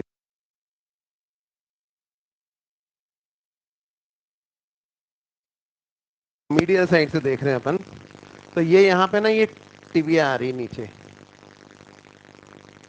और इसके अंदर, स्क्रीन के अंदर फिबुला है। और टार्सल्स हैं, 3 टार्सल तो प्रॉक्सिमल रो में है। इनके नाम होते हैं टेलस, ये सबसे बड़ी वाली, कैल्केनियम जो हील का प्रोमिनेंस बना रही है, और इनके बीच में एक तीसरी है नेविकुलर।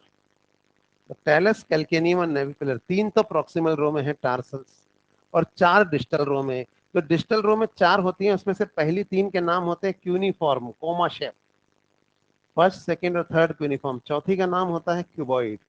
तो यहाँ पे 7 टार्सल, इन्हें टार्सल्स भी कहा जाता है, 2 रोज में अरेंज होती है।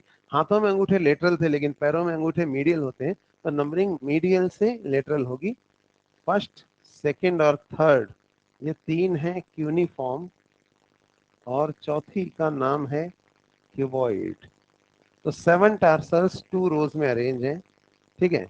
और ये वेट बियर करती हैं, इसलिए ज्यादा मोटी और भारी होती है। जैसे हम लोग कोई स्केलेटन खोज के निकालते हैं ना, हमें कैसे पता चलता है जानवर कैसे चलता होगा, पुराना कोई आर्कियोलॉजिस्ट ने खोजा लाखों साल पहले किसी जानवर का, जैसे मान लीजिए उसकी कार्पल हल्की है और टार्सल भारी है, तो इसका मतलब वो 2 पैरों में चलता होगा। कार्पल और टार्सल सेम वेट की हैं, 4 पैरों पे, तो इससे ना, तो बोन्स के वेट मास से आइडिया लगने लगता है कि ये जानवर का शेप क्या रहा, मतलब इसका स्टैंडिंग पोजीशन क्या रही होगी इस जानवर की। तो ये होगी 7 टार्सल। अभी टार्सल के बाद आती हैं मेटाटार्सल्स। मेटाटार्सल्स वही 5 होती हैं और नंबरिंग वही मीडियल से लेटरल रहेगी यहाँ भी। तो first metatarsal, second, third, fourth और फिफ्थ, इसमें कोई खास बात बताने की नहीं है। इनके बाद फिर आती है फेलेंजेस। ठीक है, तो ये हो गई मेटाटार्सल्स। अंगूठे में सिर्फ 2 ही हैं और बाकी सब उंगलियों में 3-3 है। लेकिन पैरों की फेलेंजेस छोटी होती हैं हाथों के कंपैरिजन में, या हम कह लें हाथों की ज्यादा लंबी होती हैं, क्योंकि हाथों से हम बहुत सारे स्किल्ड वर्क करते हैं, है ना, जो इसलिए पैरों की छोटी है। तो फेलेंजियल फॉर्मूला भी वही रहेगा, क्योंकि नंबरिंग हमेशा थंब की तरफ से होती है, 2 3 3 3 3 3। तो टोटल कितनी फेलेंजेस हो गई? 14। मेटाटार्सल्स कितनी हो गई? 5।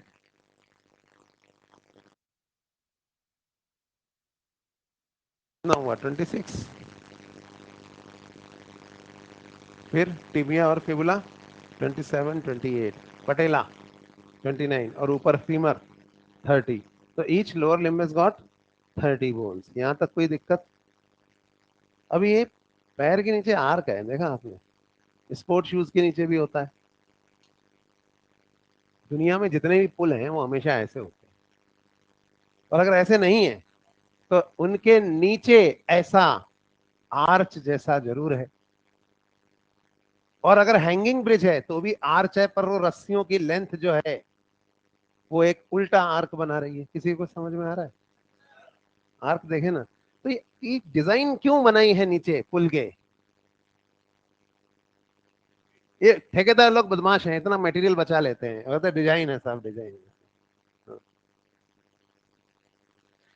हैंगिंग ब्रिज में उल्टा आर्क होता है, क्योंकि अगर आप ऐसा ब्रिज बनाएंगे ना, ये देखो, ऐसा बिल्कुल यूं, तो पता है there will be equal distribution of load. और अगर इक्वल डिस्ट्रीब्यूशन ऑफ लोड होगा ना, तो पिलर्स तो सरवाइव कर जाएंगे, लेकिन बीच में से टूट जाएगा ये। So we need unequal distribution of load.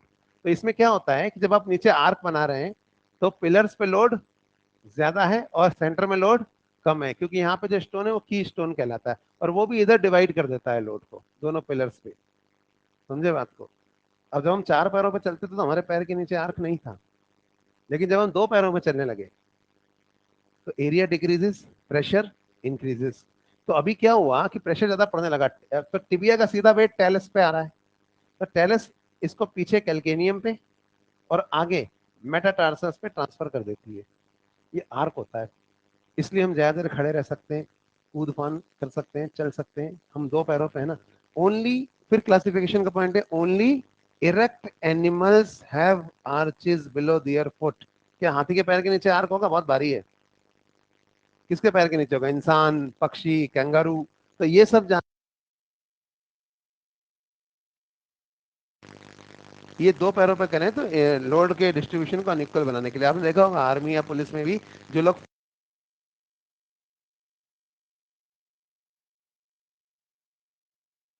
Load यहाँ पड़ेगा तो यहाँ ये हिस्से के लिगामेंट टूट जाएंगे, मोच आ जाएगी। मोच आने के बाद तो लाइबिलिटी बन गया, उसको उठा के ले जाओ, तो या फिर वो भाग नहीं पाएगा उतना कुछ। तो इसलिए ये आर्चेज होते हैं below the foot to make the load distribution unequal. Erect animals में होते हैं सिर्फ। ठीक है, तो ये हमने अपर लिम्ब पढ़ लिया और हमने लोअर लिम्ब पढ़ लिया है। इसके बाद अब हम बात करेंगे गर्डल्स के बारे में और गर्डल की बोन्स के बारे में। तो पहले हम पेल्विक गर्डल के बारे में ही बात कर लेते हैं, क्योंकि हम लोअर लिम्ब पढ़ रहे हैं, बाद में हम पेक्टोरल गर्डल देखें। बढ़े आगे, बहुत तेज पढ़ा रहा हूँ। पढ़ के आओगे तो लगेगा कि स्पीड ठीक है, नहीं तो लगेगा अरे सर तो पढ़ाए थे हम, वो तो आराम से पढ़ने आए थे, है ना। आराम से पढ़ लो, अच्छा लगेगा, सिलेक्शन होने के चांसेस कम हो जाएंगे आराम से पढ़ोगे तो। और अगर जैसे मैं पढ़ा रहा हूँ वैसे आराम से, मतलब इन सभी के नोट्स बनाते चले जाओगे, है ना। मतलब मैं भी धीरे धीरे पढ़ाता रहूंगा, पूरा साल हमारी क्लास चलती रहेगी। मनोरंजन प्रोग्राम चलता है 9 महीने 8 महीने तक क्लासेस में। नहीं, हम कोशिश ये करेंगे कि जितना टाइम में आपका कोर्स कंप्लीट हो जाए फिर हम क्वेश्चन ज्यादा प्रैक्टिस करें, और आपके डाउट्स लूं, या फिर मैं कुछ ज्यादा और चीजें आपको बता सकूं जिस तरह के क्वेश्चंस आए हैं पुराने सालों में। तो हाँ, नोट्स कैसे बनेंगे? ये नोट्स ही तो हैं जो मॉड्यूल में आपको दिए। हाँ हाँ, वो तो डाल देंगे, मिल जाएंगे कहीं ना कहीं, सब हो जाएगा। अभी फिलहाल आप ना एक काम जरूर करो कि मॉड्यूल पढ़ के आया करो क्लास में। मॉड्यूल पढ़ के आओगे सब कुछ बहुत इजी हो जाएगा। नोट्स कैसे बनाए? हाँ, नोट्स अंडरलाइन कर लो, हाईलाइट कर लो, मॉड्यूल में ही चीजों को वहीं चिपका लो, कागज एक्स्ट्रा पॉइंट कोई लगता है तो वो आते स्टिकी पेपर आता ना, और 3 कलर के पेन यूज करो, हाइलाइटर यूज करो, रंग दो मॉड्यूल को। यही तरीका होता है पढ़ने का। आपको कौन सा बोर्ड्स देना है? और ऐसे ऐसे पूरी पूरी इतने रजिस्टर भर भर के जो नोट्स बनाते हैं ना लोग, वो नहीं सेलेक्ट होते, मैं आपको बता रहा हूँ, और होते हैं तो अगले साल होते हैं वो। आप बिल्कुल हैंड राइटिंग अच्छी अच्छी करके 5 ग्लिटर यूज कर करके ये जैसे, है ना, नहीं होता। हाँ, नहीं ये तो अब आया है यार, हम भी तो सेलेक्ट हुए थे, हम कौन सा ये नोट्स बना के हुए थे। चलो आगे बढ़े। हाँ, नहीं नहीं, यहाँ इतना टाइम नहीं होता स्ट्रेटेजी क्लासेस, वो सब के लिए जिसको एंटरटेनमेंट चाहिए वो ऑनलाइन क्लासेस में, जो स्पेशल क्लासेस होती है वहां मिल जाएगा आपको मोटिवेशनल स्ट्रेटेजी। चलिए वापस आते हैं और हम पेल्विस की बात करते हैं, पेल्विक गर्डल की। तो आपके मॉड्यूल में भी आपको दिख रहा होगा हिप बोन जो है। अब इसमें एक गलती है, मैं आपको पहले क्लियर कर दूं, ये जो हमारा एरिया है ना इसको हम पेल्विस कहते हैं, ठीक है। अभी पेल्विक गर्डल दो होते हैं, एक होता है राइट पेल्विक गर्डल और एक होता है लेफ्ट पेल्विक गर्डल, और हर एक पेल्विक गर्डल में एक बोन होती है, बराबर है ना बात? तो वही मैं यहाँ पे बताने जा रहा हूँ, एक राइट हिप बोन और एक लेफ्ट हिप बोन। तो अगर हम सामने से देखें कि पेल्विस किस तरह से है, तो पहले मैं आपको एक बार इसका फोटोग्राफ दिखा देता हूँ, फिर हम, जैसे ये यहाँ पे मैं जूम कर रहा हूँ, अब ये जो डायग्राम आपको यहाँ दिख रहा है, ये हमारा पेल्विक एरिया है, ठीक है। इस पूरे हिस्से को हम पेल्विस कहते हैं। अब इस पेल्विस में टोटल अगर आप देखोगे तो 4 बोन्स हैं। एक तो ये हिप बोन है इधर वाली 1, ये दूसरी हिप बोन है 2, ये पीछे एक तीसरी बोन है जो 5 बोन्स के फ्यूजन से बनी है, 5 वर्टिब्रास के फ्यूजन से, इसे कहते हैं सैक्रम। और चौथी ये रही, इसका नाम होता है,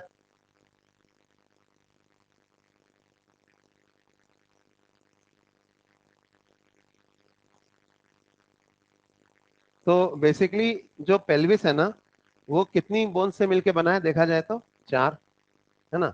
अब इसमें क्या होता है, पेल्विस में तो 4 बोन है, पर एक पेल्विक गर्डल ना हम इस एक हिप बोन को कहते हैं। ये एक हिप बोन जो आपको दिख रही है यहाँ, ये एक पेल्विक गर्डल है, ठीक है, इतना हिस्सा यहाँ का ये। और ये दूसरी हिप बोन है इधर, ये दूसरा पेल्विक गर्डल है। और एनसीईआरटी ने क्या लिखा है कि each half of pelvic girdle, उन्होंने इसको आधा पेल्विक गर्डल माना ना, उसको आधा, ये गलत है। गलत है मतलब देखने वाला बेवकूफ है। लेकिन अगर आपको सही ऑप्शन ना मिले तो आप उसको लगा के आ जाना, और अगर सही ऑप्शन मिले तो फिर वो मत लगाना, जो सही है वही लगाना। और हो सकता है वो एरेटा पब्लिश कर दें इसका, कई गलतियां कर रखी है उन्होंने एनसीईआरटी। तो ये एक हिप बोन है, दूसरी हिप बोन है, हर एक हिप बोन ना 3 बोन्स के फ्यूजन से बनी है। तो मैं आपको यहाँ पर वो 3 बोन्स दिखा देता हूँ जिनके फ्यूजन से एक हिप बोन बनती है। अब इसी डायग्राम में हम इसको देख लेंगे, क्योंकि हमें सिर्फ नीट यूजी के हिसाब से ही पेल्विस में से क्या क्वेश्चन आ सकता है उतना ही करना है, कोई बोन्स तो पीएचडी नहीं करनी है। तो यहाँ पे आप ध्यान दीजिए, ये एक हिप बोन जो है इसमें कौन सी 3 बोन्स हैं? ये ऊपर वाला हिस्सा दिख रहा है आपको, ये कहलाता है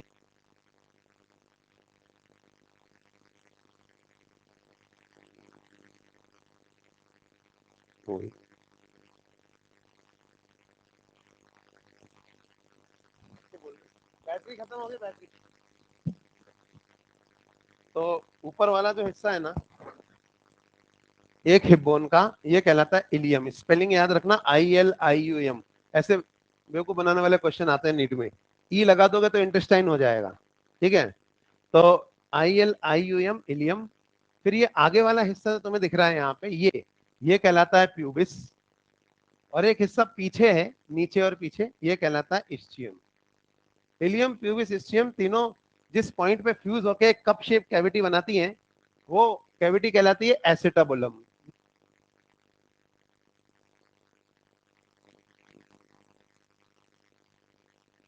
फीमर का हेड जो है वो घुसा हुआ है। तो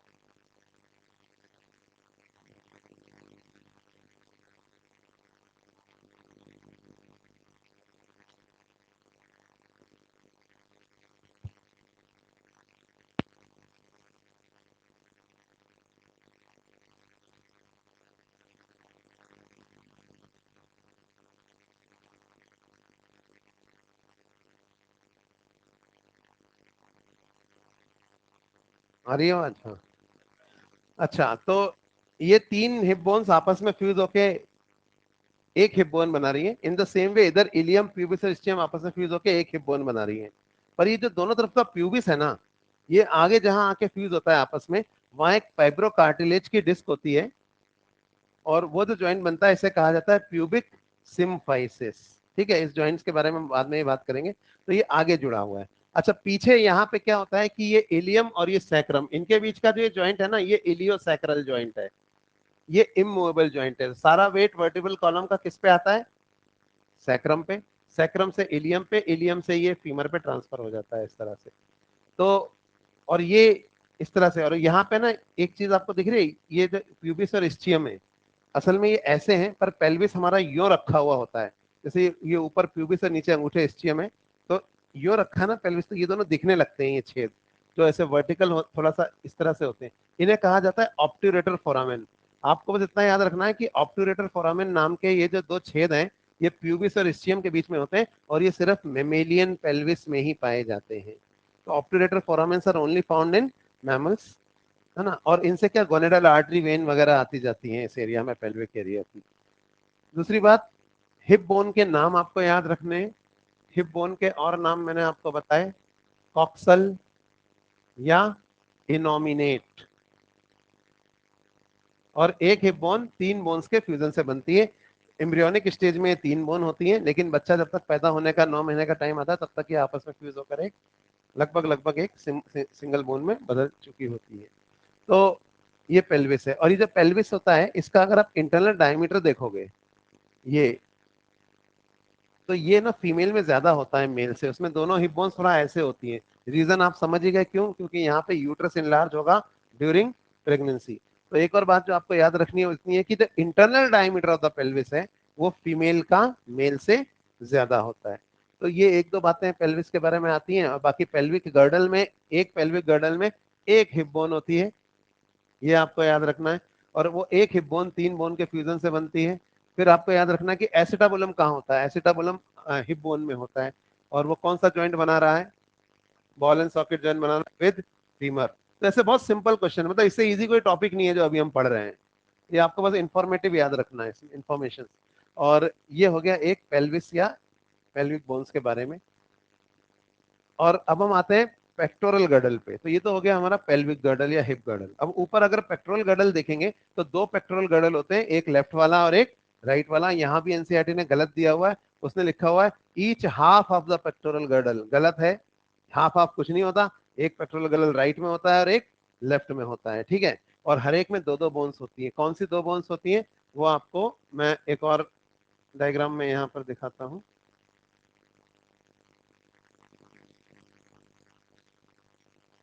ये देखो, अब यहाँ पे आप क्या देख रहे हो? ये तो, इसको तो आप पहचान ही गए, ये ह्यूमरस है, ठीक है। ये यहाँ पे आगे स्टर्नम होती है टाई की तरह। तो स्टर्नम पूरी नहीं बनी है यहाँ पे, मैं पूरी बना देता हूँ। ऐसे इसके तीन हिस्से होते हैं, ये है स्टर्नम, ठीक है।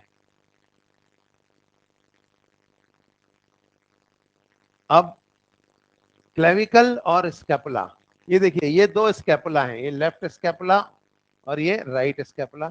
ये ऊपर जो आपको दिख रही है ये क्या है? ये क्लेविकल्स हैं, ठीक है। कॉलर बोन, क्लेविकल, इसको ब्यूटी बोन भी बोलते हैं, क्योंकि नेकलेस जो है फीमेल में यही रेस्ट करता है मेनली। तो अब ये जो दो बोन्स हैं, तो आप देखो क्लेविकल ना पीछे से आगे आ रही है ऐसे, स्कैपुलास तो पीछे है वर्टिबल कॉलम के लेवल पे, स्टर्नम आगे है। स्टर्नम आगे है, स्कैपुलास पीछे है। बीच में यहाँ लंग्स वगैरह रखे हुए हैं, हार्ट रखा हुआ है ना। पर ये पीछे से आगे आ रही है ऐसे क्लेविकल्स। तो इनके लेटरल सिरे जो हैं वो पीछे स्कैपुला से जुड़े हुए हैं, और मीडियल सिरा आगे आके कहाँ जुड़ रहा है? स्टर्नम पे, ठीक है। तो ये जो दो बोन्स हैं, इनको देखिए आप, ये अब जैसे ये है ह्यूमरस, ह्यूमरस किसकी बोन है? अपेंडिकुलर स्केलेटन की, ठीक है। स्टर्नम किसकी बोन है? एक्सियल स्केलेटन की, ठीक है ना। तो कौन सी दो बोन्स ह्यूमरस और स्टर्नम को जोड़ रही हैं? Clavicle and scapula, clavicle and scapula, ठीक है। तो ये जो दो बोन्स हैं ये पेक्टोरल गर्डल में आती है। Each pectoral girdle has got two bones, clavicle and scapula on either side. तो ये आपका पेक्टोरल गर्डल हो गया। पर इसके अलावा दोस्तों यहाँ पीछे जो वर्टिबल कॉलम है वहां से कुछ रिब्स भी यहाँ आके जुड़ रही हैं इसके स्टर्नम में। तो वो रिब्स कैसे पीछे वर्टिबल कॉलम से जुड़ी होती हैं और कैसे आगे आकर स्टर्नम से जुड़ती हैं, ये भी हम देखेंगे। जैसे एक डायग्राम तो यहाँ पे इसमें आपको दिख रहा है ये, ठीक है। ये पीछे वर्टिबल कॉलम है, ये आगे स्टर्नम है और पीछे से आगे रिब्स आ रही हैं। एक और भी है मेरे पास, ये शायद थोड़ा इसमें आपको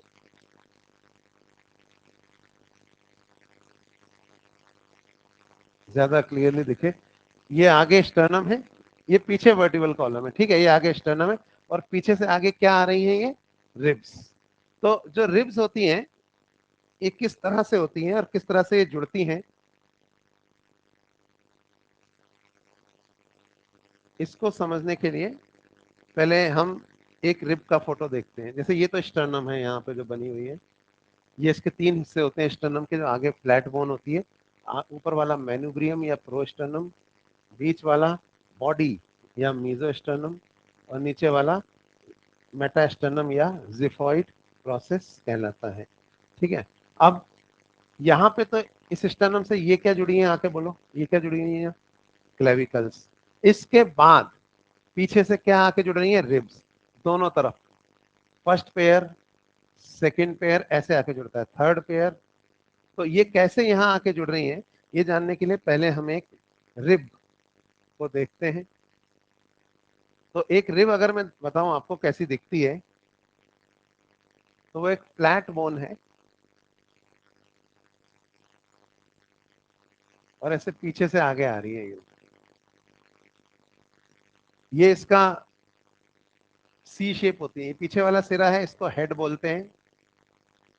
और ये किससे जुड़ा हुआ है? ये पीछे वर्टिब्रल कॉलम से जुड़ा होता है, इसलिए इसको हम कहते हैं वर्टिब्रल एंड। और ये स्टर्नम से जुड़ेगा आगे आके, तो ये कहलाता है स्टर्नल एंड। तो ऐसे घूम रही है, ये हिस्सा इसका शाफ्ट है और पीछे से घूम के आगे आएगी रिब और आगे आके स्टर्नम से जुड़ेगी। जैसे मेरी बॉडी अगर ये वर्टिबल कॉलम है और यहाँ आगे ये स्टर्नम है, तो मेरी आर्म्स क्या है? रिब्स। और ये जो स्पेस है यहाँ पे मीडियास्टिनल स्पेस कहते हैं। इसमें दो लंग्स और बीच में एक हार्ट रखा हुआ है यहाँ पे। तो रिब के लिए जो वर्ड यूज होता है ना, वो वर्ड है कोस्टो। मतलब रिब के लिए जो वर्ड यूज होता है ग्रीक या लैटिन में, वो है कोस्टो। तो दो रिब के बीच की खाली जगह क्या कहलाएगी? इंटर कोस्टल स्पेस, है ना। तो इसी तरीके से रिब्स से जो मसल्स अटैच होंगी उनको हम क्या बोलेंगे? इंटरकोस्टल मसल्स, अगर वो मसल्स दो रिब के बीच की खाली जगह पे पाई जाती है तो coastal is the word use for ribs.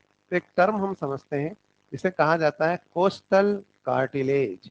दरअसल ये जो रिब्स होती हैं ये कार्टिलेजिनस बोन्स हैं, यानी ये कार्टिलेज के ऑसिफिकेशन से बनी है, हाइलिन कार्टिलेज के। लेकिन स्टर्नल एंड पे इनका कुछ हिस्सा ऐसा होता है जिसका ऑसिफिकेशन नहीं हुआ होता और वो कार्टिलेजिनस ही रह जाता है। इसी के थ्रू हाइलिन कार्टिलेज है ये, इसी के थ्रू रिब आगे आकर स्टर्नम से जुड़ती है। So water costal cartilage unossified sternal end of the rib through which the ribs joins with the sternum. तो इससे थोड़ी सी इलास्टिसिटी रहती है रिब केज में, तो ये कहलाते हैं कोस्टल कार्टिलेजेस। तो अगर हम इन कोस्टल कार्टिलेजेस को देखें तो इन डायग्राम्स में भी आपको ये दिखाई देंगे। ये दिख रहे हैं आपको? ये ये वाले एरियाज, ये कोस्टल कार्टिलेजेस हैं। इन्हीं के थ्रू रिब आके स्टर्नम से जुड़ती है। अब किस तरह से रिब्स आगे आके स्टर्नम से जुड़ती हैं, इस चीज को हम यहाँ पे और देख लेते हैं। तो मैं यहाँ पे ना एक स्टर्नम बनाता हूँ।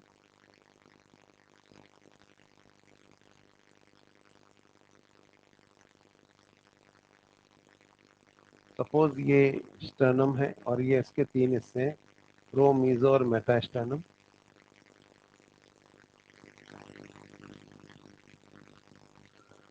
तो यहाँ तो मैंने आपको बताया ही कि यहाँ पे तो क्लेविकल्स आके जुड़ रही हैं, ठीक है। इसके बाद पीछे से आगे आ रही है रिब्स, एक साइड में दिखाता हूँ, दूसरी साइड में भी ऐसे ही आ रही है। ये फर्स्ट पेयर ऑफ रिब है, ये आके मेनोब्रियम पे जुड़ रहा है, इस साइड में भी है। ये है second pair of rib, suppose ये थर्ड हो गया, ये फोर्थ। लेंथ इंक्रीज होती जा रही है नीचे रिब्स की, और ये इनके कोस्टल कार्टिलेजेस हैं जिनके थ्रू ये आके स्टर्नम से जुड़ रही है।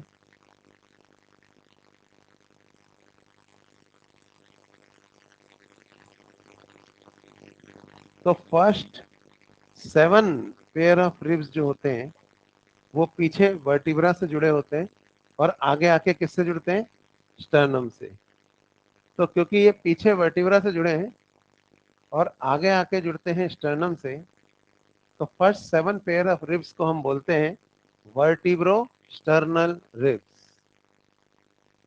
तो पहला जो 7 जोड़ी रिब्स हैं दोनों तरफ, ये कहलाती हैं वर्टिब्रो स्टर्नल रिब्स, 1 से लेके और 7 तक। 8th 9th और 10th जो पेयर ऑफ रिब है दोनों तरफ, उनके कोस्टल कार्टिलेज बहुत छोटे होते हैं, तो वो स्टर्नम तक डायरेक्टली नहीं पहुंच सकते, तो वो आपस में फ्यूज होकर 7th रिब के कोस्टल कार्टिलेज से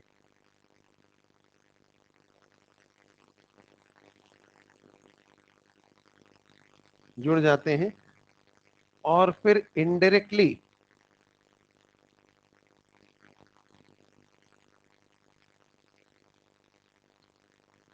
स्टर्नम से आके जुड़ते हैं। तो 8th 9th और 10th की अगर हम बात करें तो ये पीछे वर्टिब्रा से तो जुड़े हैं लेकिन आगे स्टर्नम से नहीं जुड़े। किससे जुड़े, 7th रिब के कोस्टल कार्टिलेज से। तो ये वर्टिब्रो स्टर्नल तो नहीं है, वर्टिब्रो कॉन्ड्रल है, क्योंकि कार्टिलेज के लिए क्या वर्ड यूज होता है, कॉन्ड्रो। तो 8वां 9वां और 10वां पेयर जो है, पेयर दोनों तरफ, ठीक है, ये वर्टिब्रो कॉन्ड्रल रिब्स कहलाता है। लेकिन 11th और 12th पेयर ऑफ रिब जो है वो पीछे वर्टिब्रा से तो जुड़ा है लेकिन आगे स्टर्नम से ना तो डायरेक्टली जुड़ा है और ना ही इनडायरेक्टली जुड़ा है। तो क्योंकि ये 11th और 12th पेयर ऑफ रिब ना तो डायरेक्टली जुड़ा है और ना ही इनडायरेक्टली जुड़ा है, तो इनका आगे वाला सिरा फ्री होता है, इसलिए इन्हें कहा जाता है फ्लोटिंग रिब्स। तो 11th और 12th पेयर ऑफ रिब जो होता है इनको हम कहते हैं फ्लोटिंग रिब्स, क्योंकि पीछे जुड़े हैं आगे नहीं जुड़े, आगे वाला सिरा फ्री है। तो फ्लोटिंग रिब मतलब ये नहीं है कि फ्लोट कर रहे हैं बॉडी में, ऐसे आंख में घुस जाए आंख फोड़ दें। ये पीछे जुड़े हैं आगे नहीं जुड़े हैं, इनका कोई फंक्शन खास नहीं है, पर थोड़ा किडनी को प्रोटेक्शन देते हैं बस ये। तो ये हो गई फ्लोटिंग रिब्स। तो first 7 pairs vertebro sternal, 8 9 10 vertebro chondral, और 11th एंड 12th जो होती हैं वो फ्लोटिंग रिब्स होती हैं। एक और तरीके से भी इनको क्लासिफाई करते हैं जो कि ज्यादा सही नहीं है पर करते हैं, वो है ट्रू रिब्स और फॉल्स रिब्स। जो फर्स्ट जो फर्स्ट 7 पेयर्स हैं वो स्टर्नम से सीधे जुड़े हैं, ठीक है, और क्योंकि ये सीधे जुड़े हैं तो ब्रीदिंग के समय ये स्टर्नम को आगे पुश करेंगे इंस्पायरेशन के समय। तो फर्स्ट 7 पेयर ऑफ रिब्स जो है ना, इनको बोलते हैं हम ट्रू रिब्स, क्योंकि ये स्टर्नम से सीधे जुड़े हैं। और जो स्टर्नम से सीधे जुड़े नहीं है, फिर चाहे वो इनडायरेक्टली जुड़े हों या जुड़े ही ना हो, वो कहलाएंगे फॉल्स रिब्स। तो फॉल्स रिब्स कौन सी हैं, 8वां से लेके और 12वां तक, जो स्टर्नम से सीधे जुड़ी नहीं है। और फॉल्स रिब्स 2 तरह की होती हैं, 3 होती हैं, 3 पेयर होती हैं, वर्टिब्रोकॉन्ड्रल, और 2 पेयर होती हैं फ्लोटिंग। अच्छा बेवकूफ टीचर क्या पढ़ाते हैं कि फर्स्ट 7 पेयर ऑफ ट्रू होते हैं, 8 9 10 फॉल्स होते हैं और 11 12 फ्लोटिंग होते हैं। वो गलत है। अगले साल अगर भगवान ने चाहा तो आप जहां पहुंचोगे वहां आप सही चीज पढ़ लोगे। सही चीज यही है कि फर्स्ट 7 पेयर ट्रू है, बाकी के 5 पेयर फॉल्स हैं। लेकिन वो बच इसलिए जाते हैं क्योंकि जब बाकी 5 फॉल्स है उसमें 8 9 10 भी तो फॉल्स है ना, है फॉल्स, 11 12 भी फॉल्स है, पर उसको फ्लोटिंग फ्लोटिंग करके वो निकल जाता है, कई किताबों में भी गलत लिखा हुआ है। तो first 7 pair true, last 5 pairs false, जिसमें से 3 पेयर्स वर्टिब्रल कॉन्ड्रल और 2 जो है वो फ्लोटिंग है। तो ये इस तरह से रिब्स आगे आके स्टर्नम से जुड़ती हैं। और अब देखते हैं कि रिब्स पीछे वर्टिब्रल कॉलम से कैसे जुड़ती हैं। तो पीछे वर्टिब्रल कॉलम से कैसे जुड़ती हैं वो जानने के लिए पहले हमें थोड़ा सा वर्टिब्रल कॉलम के बारे में जानना पड़ेगा। ठीक है, कि किस तरह की वर्टिब्रल कॉलम होती है और किस तरह से होती है। बढ़ जाए आगे। हाँ, तो 5 मिनट है अभी तो। है 5 मिनट। हाँ, क्या है? अच्छा, हो गया। तो अगली क्लास में हम वर्टिब्रल कॉलम से शुरू करेंगे। और आप पढ़ के आओ, ऐसा करो, अगली क्लास में बचा हुआ स्केलेटन पढ़ के आ जाओ पूरा। हालांकि पूरा नहीं हो पाएगा, लेकिन पढ़ के आ जाना। चलने दो।